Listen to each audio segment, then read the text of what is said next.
જીવનની અંદર ઉપરવાળા એવી વ્યવસ્થા કરી છે કે તમે કંટાળો નહીં ને એટલે મોસમ બદલાતી રહે, ક્યારેક મંદી આવે, ક્યારેક તેજી આવે.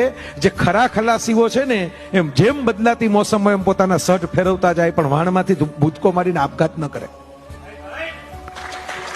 તમે વિચાર કરજો, આ પડકાર સુખી થવું હોય તો આ પડકાર ઝીલવો પડશે જીવનમાં. ઉપરવાળાએ જેટલી વસ્તુ કિંમતી છે ને એ ટફ જ રાખી છે, ઈઝી રાખી જ નથી. મોતી તમારે લેવા માટે જવું હોય તો ગોતીલો ડૂબકા મારવા પડે. કેટલીય છીપલા ભેગા કરો ત્યારે અમુક છીપલામાં સાચા મોતી મળે, બાકી તમારી ડૂબકી ખાલી જાય. પણ ડૂબકી ખાલી ગઈ એમ માનીને જે માણસ ડૂબકી મારવાનું બંધ કરી દે ને એને તો જિંદગીમાં કોઈ દી મોતી મળે નહીં. પણ 100 ડૂબકી મારીને જે માણસ પોતાનો આત્મવિશ્વાસના આશા ટકાવી રાખે ને એને કદાચ એવું બને કે 1000 ડૂબકીએ પછી એક મોતી એવું મળે કે જે મોતીમાંથી એકેય ડૂબકી મારવાની પછી જીવનમાં જરૂર ન પડે.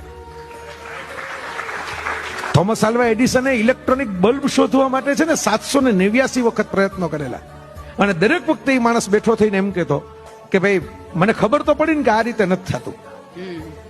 એક વિકલ્પ ઓછો થયો, હું સફળતાની નજીક જાઉં છું.